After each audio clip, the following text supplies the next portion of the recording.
Yo, what's going on, man? Today's topic, right here, is Duke's RJ Barrett. He's set to take over the NBA. I'll say this right now. After watching him, let's just say right now, dude is 6'7". He's got good strength on him, good balance. He's got bounce. Basically, got all the physical tools, to be an impactful wing right from the get-go going into the NBA. But let's just say this, man. We'll never know. We'll never know. Let's start off with the negatives first. We'll never know because players, they can get overhyped. I think where he's at right now, he's at a good place. Nobody's overhyping him. Nobody's going crazy. People are saying that he'll probably be a number one, draft pick. He probably will. He has a lot of nuance to his game. Pretty balanced, pretty good balanced player. Safe pick. Yeah, you won't go wrong with him. I see his floor as Otto Porter. So now that we're done talking about negative, let's talk about the positive. Boy, his jump shot is smooth, man. Jump shot is smooth. He's got a good release point. His dribbling can be a little stiff, but that's okay. He runs with his back straight up, but I've seen other players run with their back straight up and it works. So we'll see how that works in the NBA. I will say this: he needs to push the ball and lean forward a little more.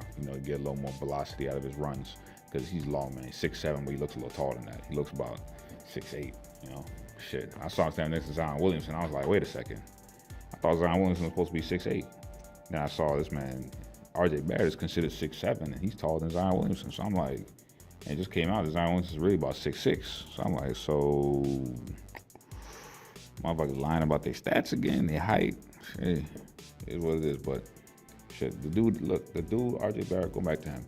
Dude is cool, calm, and collected, man. I mean, I know they're only playing on the Canada tour right now, but dude is smooth, man. He's got the potential to be a leader. Of course, I need to see more. I need to see more footage, but let me say this right now.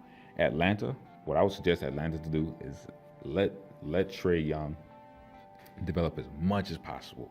Trae Young, that dude has potential. Now, he's rough around the edges right now. That motherfucker needs some polishing, but he definitely has potential, all right? Atlanta should definitely, the Hawks, they should definitely shoot the tank to try and get him. Basically let Trae Young, work with a coach. Let him, develop this year. Don't try and do too well. Don't be like Charlotte. Don't be like the Charlotte Hornets. Them motherfuckers are too good to be bad and too bad to be good. They're in a rough spot. They're in the terrible middle ground. But Toronto could possibly also do this if Kawhi doesn't want to stay. See if you can trade to get that draft pick, man. See if you can trade for it because you never know. You never know. That dude, RJ Barrett, could end up being a transformative player. And I only say you should trade Kawhi if he's guaranteed, meaning you've seen signs that he's most likely not going to stay. All right, Kawhi. If Kawhi's not going to stay, then you got to get rid of that superstar. Make sure you get something back for him. I mean, something, shit. But RJ Barrett, he plays an all-around style game.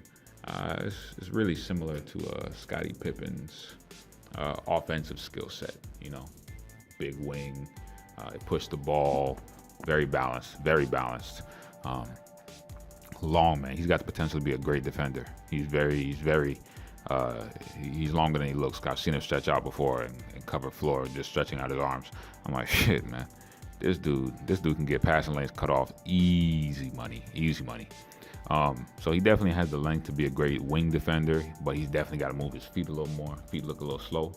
Them feet look a little slow right now. We got to get him moving a little more. But I see his ceiling as Scottie Pippen. I see RJ Barrett's ceiling as Scottie Pippen. And that is a major ceiling because Scottie Pippen is one of the top 50 players of all time. You know how many players have come to the NBA, my nigga? To be one of the top 50, that's fucking crazy. Scottie Pippen is a 6-time champion, and make no mistake about it, he could lead a franchise. He led the Bulls to a very deep playoff run when Michael Jordan retired the first time.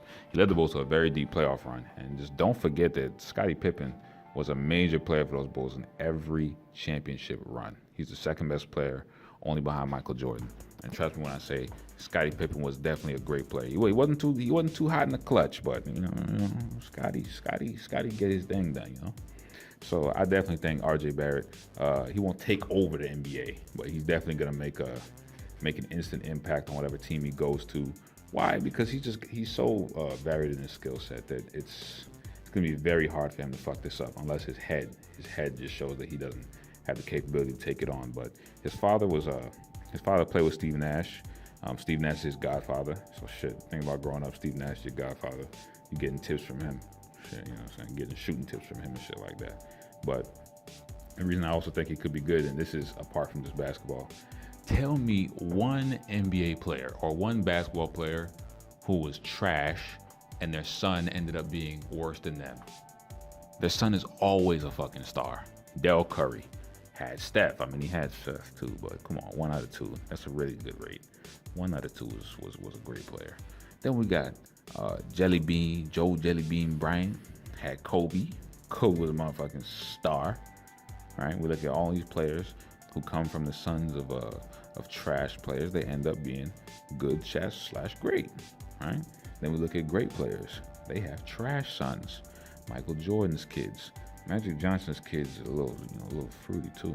Isaiah Thomas's kids are a little fruity, man. You know, so a lot of these great players, they have, kids who just don't have it. And that's okay. They grew up rich, they grew up, there's not really a goal to strive for. There's nothing to strive to be better than, because I mean, it's hard to beat your dad when your dad's that damn good. But definitely, I would say that RJ Barrett, he's got all the tools to be great. He's definitely, in my eyes, he's the best player on that Duke team. But yeah, we're going to put out another one. All right.